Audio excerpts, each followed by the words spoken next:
नमस्कार साथियों, मैं प्रशांत शुक्ला। इस वक्त हम मैहर नगर में हैं। मैहर माँ शारदा की धार्मिक नगरी है और यह अब नवरात्रि का समय चल रहा है। नवरात्रि में यहाँ भक्तों की संख्या दिन प्रतिदिन घट रही है। इस विषय में हम मैहर के तेज तर्रार पत्रकार भाई कुलदीप द्विवेदी जी से बात करेंगे कि मैहर में भक्तों की संख्या दिन प्रतिदिन क्यों घट रही है। भैया, मैहर में दिन प्रतिदिन भक्तों की संख्या क्यों घट रही है? क्या कारण हो सकता है? क्या कमी हो सकती है यहाँ के प्रशासन की, जनप्रतिनिधियों की? सादर जय श्री राम। आपके सभी दर्शकों को जय श्री राम।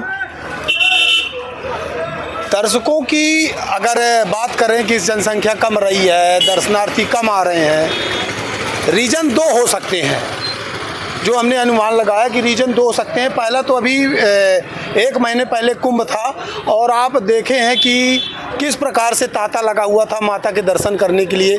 दर्शनार्थी भारी तादाद में आए और यहाँ की वास्तविकता भी देख लिए कि यहाँ का स्थानीय प्रशासन, स्थानीय जनप्रतिनिधि, चाहे वो सांसद जी हों, चाहे यहाँ के पार्षद जी हों, चाहे यहाँ के अध्यक्ष जी हों, जो भी हैं, कि वो कितना एक्टिव हैं अपने क्षेत्र के लिए। मैहर को पूरी तरीके से खोखला कर दिया गया। चारों तरफ गंदगी का अंबार लगा हुआ है। माँ शारदा के दर्शन करने जाओ तो पूरी रोड खुदी हुई है। ये तमाम सारी चीज़ें विसंगतियाँ हैं। ये दर्शनार्थी लोग देख लिए हैं। कईयों की तो मौत हो गई है, एक्सीडेंट हुए हैं, गाड़ियाँ खराब हो गई लोगों की। तो जानते हैं कि हालात इस तरह बद से बदतर है मैहर के, तो क्यों अपना कोई नुकसान करवाने आए। और कहते हैं कि माँ हृदय में वास करती है, तो अपने घर में बैठ के अपनी माँ को देख लेते हैं। पहला रीज़न ये हो सकता है। दूसरा सबसे बड़ा रीज़न है कि इस समय कहीं ना कहीं खेत खलिहानों में काम भी है और हमारा जो देश का अन्नदाता किसान वर्ग है वो अपने कार्य में व्यस्त भी है, जिसके कारण से भीड़ कम समझ में आ रही है। हमारे यहाँ मानना है कि भक्ति में लोग हर चीज़ छोड़कर आते हैं, चाहे खेत खलिहान हो, चाहे व्यवस्थाएँ हो, लोग अपनी भक्ति की परीक्षा देने आते हैं। उसके बाद भी लगातार मैहर माँ शारदा मंदिर में इन दिनों श्रद्धालुओं की कम भीड़ देखी जा रही है। जो मैहर नगर चारों तरफ से भरा रहता था, वाहनों की आवाजाही लगी रहती थी, आज वो आवाजाही पूरी तरह समाप्त है। पूर्व दिनों कुंभ के कारण यहाँ श्रद्धालु आते थे, अव्यवस्थाओं का सामना किए, सोशल मीडिया में कई चीज़ भी आई। उसको लेकर यहाँ के न प्रशासन ने नवरात्रि के दिनों में भी कुछ सुधार किया है या नहीं किया, इस विषय पर आपका क्या कहना है? सुधार की बात की जाए तो स्थानीय प्रशासन, SDM महोदय व विधायक जितना इनसे सुधार करते बना वो सुधार किए हैं।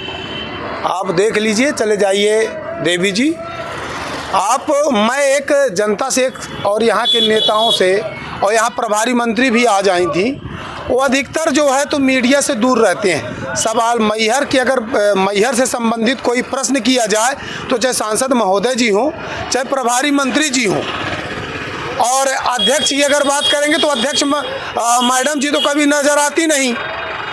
सांसद प्रतिनिधि का चोला और संतोष सोनी जी आए दिन आगे पीछे बैठे रहते हैं और निर्णय वही लेते हैं। कभी इन मुद्दों में अगर सवाल किया जाए तो मीडिया से कतराते हैं, दूर भागते हैं।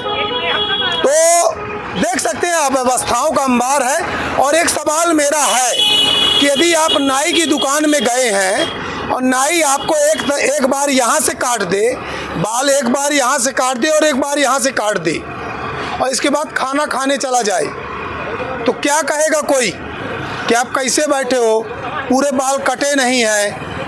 और इसी प्रकार से कहते हैं मैहर विकास के नाम पे ढकोसला है, जनता को परेशान किया जा रहा है और सरकार का पैसा बर्बाद किया जा रहा है। मोदी जी की नीति थी स्वच्छ भारत, ये बहुत बड़ा मिशन था उनका, जिसको लीपापोती की जा रही है। आपको स्मार्ट सिटी बनाना था तो आप एक तरफ से काम करते, एक तरफ का सही होता, दूसरे तरफ फिर काम करते, फिर वहीं पास बड़े बड़े नालों से तो पानी निकल नहीं पा रहा। ये छोटे छोटे पाइपों से गंदा पानी यहाँ का निकलेगा। ये पूरा प्रोजेक्ट फेल है और इन्हीं तमाम विसंगतियों के कारण दर्शनार्थी परेशान है, जिसके चलते मैहर कोई आना अब पसंद नहीं कर रहा। मैहर में श्रद्धालु नहीं आ रहे हैं। इसमें एक प्रमुख कारण है यहाँ की गंदगी। प्रधानमंत्री नरेंद्र मोदी के सपने को यहाँ के जनप्रतिनिधि अधिकारी लगातार पलीदा लगा रहे हैं, जिस कारण श्रद्धालुओं की संख्या दिन प्रतिदिन घट रही है।